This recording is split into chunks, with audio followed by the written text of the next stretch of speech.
Well, thank you, Dr. Walker. That was a very descriptive episode, and I was very interested in some of the things you had to say there. Now, I happen to know, of course, that Sermorelin can be used sublingually, which, of course, growth hormone cannot be used sublingually. How stable is it if it's used sublingually? Sermorelin, please. Well, first of all, you're right, of course, that recombinant growth hormone has, it's a huge molecule. It has quaternary structure. It's very easily destroyed. And although there are some products out there that claim to be orally bioavailable, it's not true. Right. They aren't. Sermorelin, on the other hand, is, as I said it before, a 29 amino acid molecule. But even at that, there's questions as to whether molecules, these peptides can actually be absorbed. And in fact, the research has shown that we've done pharmaceutical work on looking at different types of formulations that can facilitate the transport of Sermorelin from sublingual or buccal application. Fact is that you can actually use co-solvents, first of all, to get these things into solution. And then along with other agents that facilitate transport, and also those that increase viscosity to hold the molecule under the tongue, that these molecules will be actually well absorbed. And another issue with regard to this is because, well, first of all, it's an advantage to those people that are needle phobic. Absolutely. So, using oral or sublingual dosage form is something that's desirable to many people. The fact that it's efficacious is also obviously important. Great. We've already measured that, and we'll talk something maybe about dosage later that I can relate that to. But primarily, these are stable in solution. There's a tendency to believe that one must always freeze peptides. Right. And indeed, this is a general concept, but we've done stability testing on sublingual preparations for Sermorelin, and they are stable for many months. And indeed, longer than that. But if a person was to get a bottle, let's say a month's supply, as long as it didn't keep it in an excessively hot place, a room temperature cool place, they're perfectly, it'll maintain its activity for the full duration of that time until it's all used. That's great. So I think that this is a very nice alternative to injectable Sermorelin, but they're both efficacious. That's good news. Thank you very much. I wonder, Dr. Walker, if you'd be kind enough to say a little bit perhaps about the dosing of Sermorelin and perhaps even its cycling. What's a typical protocol, please? And again, we get back to the question, is there a typical one? Got it. I started working with this, actually. We were, not to be so self-indulgent or self-appointing, in 2007, we actually introduced this product to the anti-aging community. There was a talk for physicians that I gave down there in 2007 in Miami. And that really was the birth of using Sermorelin in anti-aging medicine. Right. Prior to that, you probably know, it was used for growth stimulation in children. Yes. But then withdrawn from the market because rapid growth was desired for children, and they get a more rapid growth from a high level of recombinant hormone. But with regard to the adult use, before we made this presentation, 4 colleagues and myself decided we would try to see if it would work by subcutaneous injection. We were not sure actually if it would work that way. So I have some ophthalmology colleagues, and they were curious about this, and so was I. And so we got a couple of our other colleagues together, and we started injecting ourselves with different doses. And at the time, what we knew for sure was that an effective dose IV is 1 microgram per kilogram. So most of us weigh between maybe 70, 80 kilo. We knew that little micrograms is probably not going to be sufficient. So what we did was initiate our first experiments at a dose of 200 micrograms. Single dose, just once a day. And after, I believe we went for a month, we looked at each other. We took a baseline IGF-1, and then we did 30 days later IGF-1, and every single one of us responded. Now we're talking about individuals from the age of, at that time, the youngest guy we had was about 52. I believe I was the oldest at that point, about 67 or so, maybe 65. And so we were getting all good responses. So when it first came onto the market, and I was presenting to physicians how to use this, I suggested that it be used at a dose of 200 micrograms for men, and for women about 300 micrograms. Right. 300 micrograms. Yes. Subcutaneously once a day. Now, also in that answer was the suggestion that they use it prior to bedtime, with hopes that by the time the individual fell asleep, that would coincide with the absorption of the Sermorelin into the circulatory system, so we could simulate a naturally occurring sleep-related growth hormone release. Right. And in fact, even today, a lot of people do that and get satisfaction from it. Paradoxically, I can't explain why it doesn't work for everyone. But then what does work for everyone, right? Sure. So anyway, we started that type of dosing, and I was looking at biochemical markers, or we were looking at IGF-1 primarily. We had no other interest at that point, just to see if it worked that way. Right. And so it went to the market in 2007, 2008 as a one-day administration at evening dose of 200 or 300 micrograms. Subsequently, there were complaints from my colleagues in pharmacies that people were saying that they didn't feel anything. Now, this is somewhat of a difficult thing to respond to, because generally speaking, you don't necessarily are supposed to feel anything. What you're supposed to do is, over the long term, maintain your muscle mass, improve your body composition, get a better metabolic rate, become more healthy. And so that's a very subtle transition. Nonetheless, people being what they are, they wanted to feel something. So as a result of that, the dosage has been drifting upward. And today, the subcutaneous dose that I'm familiar with, and I believe the oral dose as well, I mean the sublingual dose, so about comparable, is 1 milligram per day. Right. And in some cases, people take it twice a day, but I recommend the fact that if you're going to use it a milligram, 1 is fine. Now, I know from my colleagues in clinic, it's been used as high as 4 milligrams, and without effect, and approved by FDA for that use in these specific cases. It wasn't used just randomly that way. But it's totally, in my opinion, totally unnecessary. And even though no side effects have ever been demonstrated, I would say that a reasonable dose for the average person who is of good health and wants to sustain that good health and sort of oppose the consequences of aging on his body, go between 0.5 milligram to 1 milligram per day. Is subcutaneous or sublingual, and that should generate a positive effect. And you think that should be at night time rather than at bedtime, And I think that when people actually start this regimen, they should give it a shot at night and try to do it maybe right, if they're good sleepers, of course. If they fall asleep right away, try to take it half an hour before bedtime, and then take that administration and then go to bed. And hopefully we then coincide with the normal rise in growth hormone, amplify that, and then improve the physiology all over. So that's the objective. Now, strangely enough, and there's always paradoxes in these stories, some people become actually hyper-excitable because they feel energetic. And this is what, strangely enough, what some people like to feel. In that case, you don't want to take it at night, obviously. In those individuals, and this is what I always advise my friends, my physician friends, and everyone, you have to tailor dose and tailor time, tailor paradigm, if you will, for the specific needs of the individual.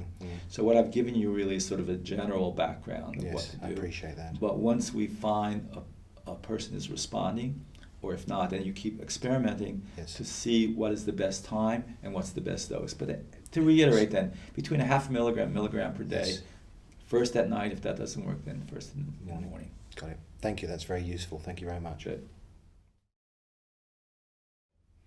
And Dr. Walker, earlier you said that there are differences between patients, which of course is so common in everything we do. But are there any judgments, shall we say, that patients can use to know that Sermorelin is working for them?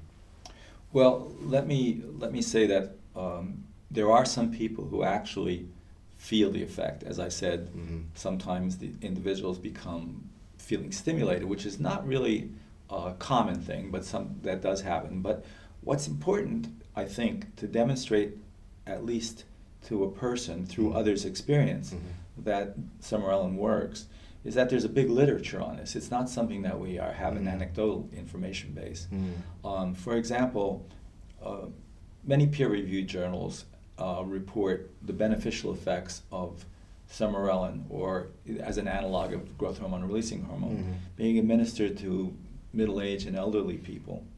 The effects on body composition that I told you before for growth hormone are exactly simulated. There's a reduction Right. in adiposity, Yes.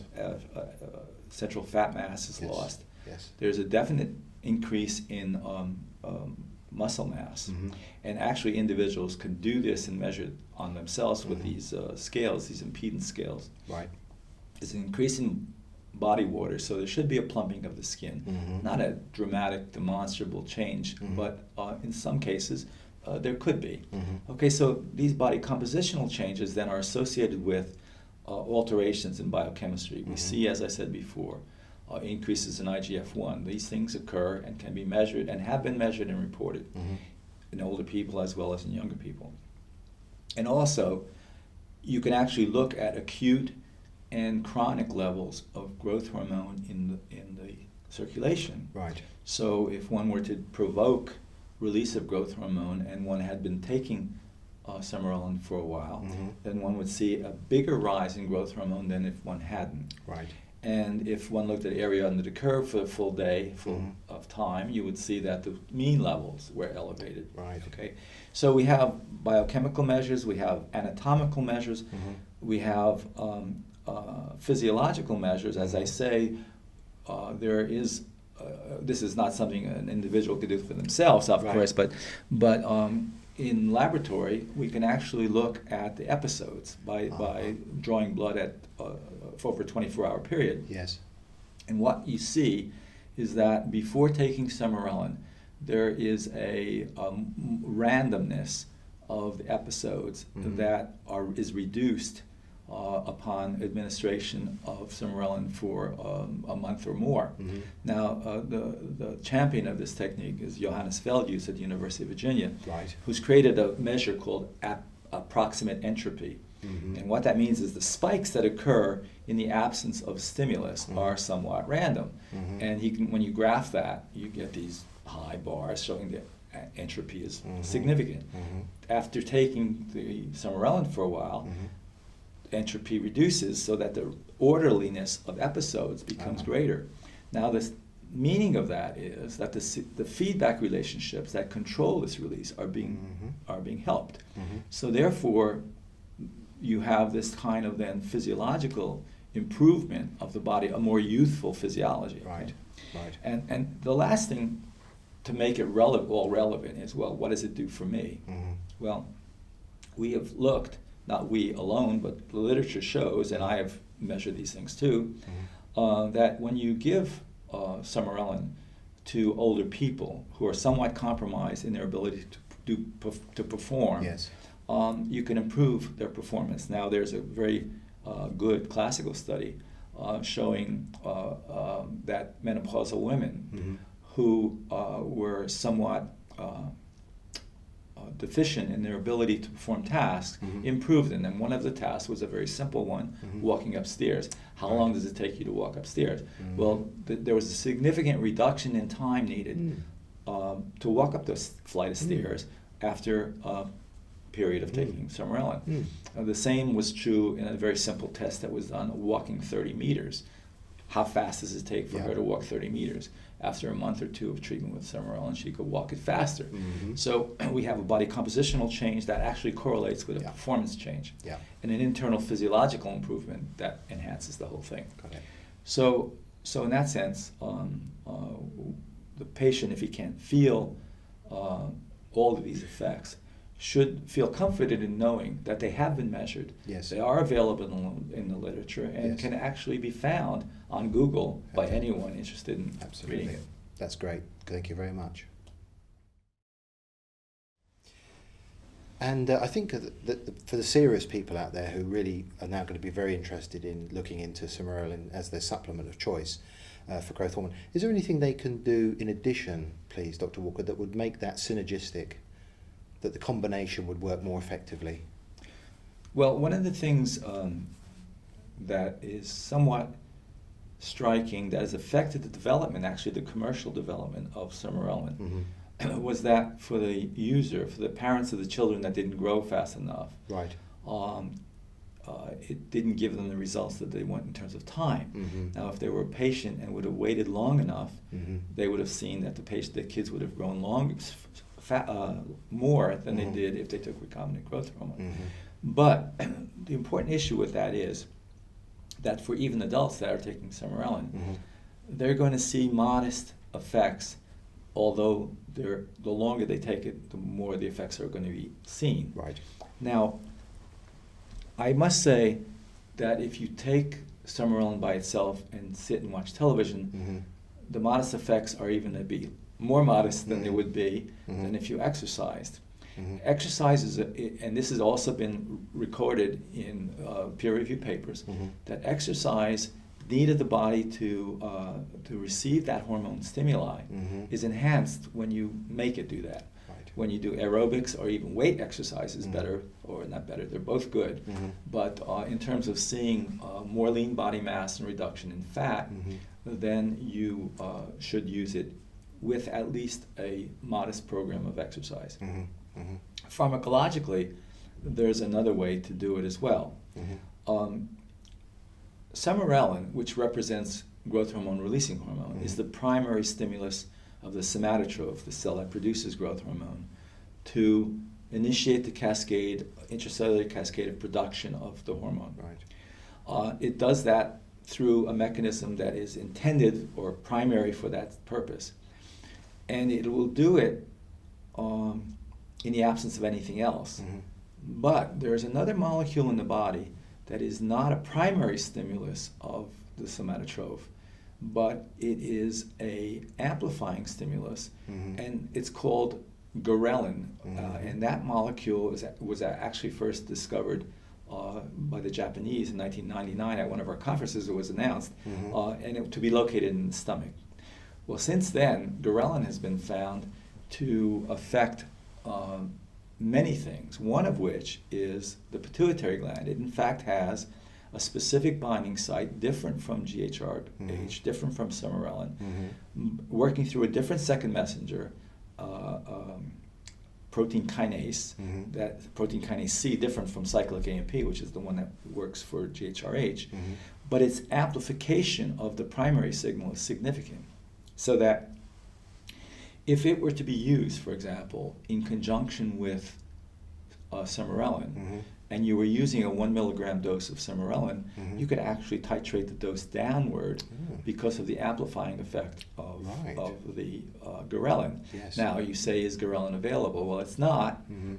It's not commercially available, but Mhm. there is commercially available an analog, Mm-hmm. which is a very small 6 amino acid molecule that is, again, orally bioavailable, or it can be injected. Mm-hmm.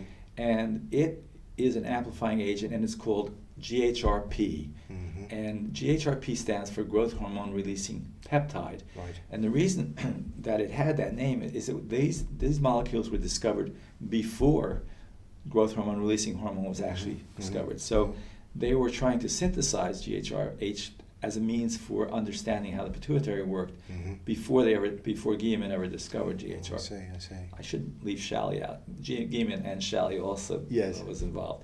But in any event, these GHRPs were found then to be synergistic. And if you're taking them together, then you do get a much more significant Mhm. effect on growth hormone release. Mm-hmm.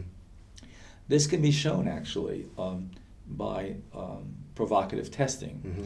If one simply takes a combination of Sermorelin and GHRP, Mm-hmm. administers a small bolus IV, you'll get a very huge dose. Mm. A huge release of Mm. growth hormone from the pituitary Mhm. compared to what you got if you gave it in just same dose injection of Sermorelin. Oh. not to say that Sermorelin is not good, you get that, but as I say, the rate of production and release will be smaller. Yes. So for those who prefer, or maybe are anticipating more rapid effect, it might be good to consider the combination. That's very interesting.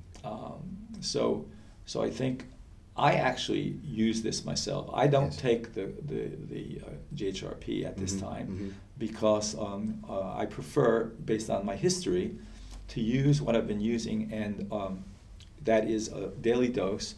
Of course, I miss periodically, but a 200 or 300 micrograms of Sermorelin subcutaneous. Yes. And then, as best I can fit it into my schedule at every day or every other day, I do a half-hour aerobic run, 3-mile run, and then lift weights, and do various exercises to make demands on my muscles. And as a result of that, I've had significant improvement in my muscle mass and a reduction in abdominal fat, although I still have some love handles I'll let you get rid of.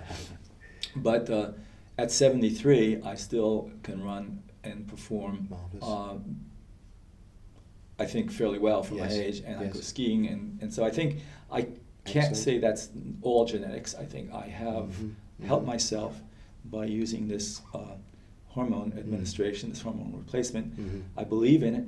I understand from the science that it works. And I think that those who feel the same as me, that they believe that growth hormone insufficiency with age has a meaning, that is not definitely a beneficial one, then replacement therapy is good. And Sermorelin, in my opinion, is one of the best ones that you can do. That's great. It's wonderful news. Thank you for that. Well, thank you, Dr. Walker. And it's fascinating to learn that you put your money where your mouth is, and you're not only an expert in the field, but you're following the work yourself personally and using the Sermorelin yourself. So I suppose this question might be slightly loaded, but I'll ask it if you don't mind. So overall, how do you rate the importance of the growth hormone agonists and the precursors like Sermorelin in the battle against the consequences of aging? Well, I believe it's very significant, and I'm glad you said consequences, because we have to realize that these replacements are not intended to extend life beyond the natural limits, but our quality of life certainly should improve, because our health and vitality will. Indeed. Now, one thing we know is that these hormones are not insignificant factors. I mean, they really influence how we feel, how we perform, and actually, in many cases, what happens to our bodies at the cellular level as well as at the organismal level. I mean, we know that free radical formations are influenced by absences of hormones, including growth hormone. Then, of course, the free radicals that go on to do damage to the DNA, et cetera, et cetera. So hormone insufficiency, the decline in hormones over time, are not insignificant. They're quite significant. And I think that if I were to have to put them in order of preference, I would say they have to be close to the top of being the maladaptive effects of aging that we want to resist. Right. Because their influence is not localized to a specific locus. They really affect many, many things. So hormone replacement therapy done well is at least one of our best approaches to maintenance of health and vitality as we get older. Now, let me say that we can't do this for all hormones, because in many cases we have to give, like, if you're going to affect testosterone replacement, you're going to have to do the end product, because the Leydig cells are no longer responsive, or they're becoming poorly responsive. And so we have to deal with those things as we can. But growth hormone is different. We can actually rejuvenate the pituitary to a more youthful state, so that, as I said before, we fill it again with growth hormone. We simulate the episodes of activity that normally occur when we're younger. And more importantly, when that growth hormone is presented to the body in a way that the body intended it to be presented, then other factors within the endocrine system are also improved. There's one thing I forgot to mention when I talked to you before. Please do. We looked at replacement of Sermorelin and its effects not only on body composition, but also on endocrine conditions. Okay, so we looked, for example, at the changes that occur in other hormones following use of sermorelin. Mm-hmm, mm-hmm. And we do see, for example, that in men taking sermorelin, testosterone will go up. Total testosterone increases. Very interesting. In many, many men. And when we started looking at the effects on things like thyroid hormone, Mm-hmm. TSH in euthyroid people will actually drop, implying that feedback improvement has occurred.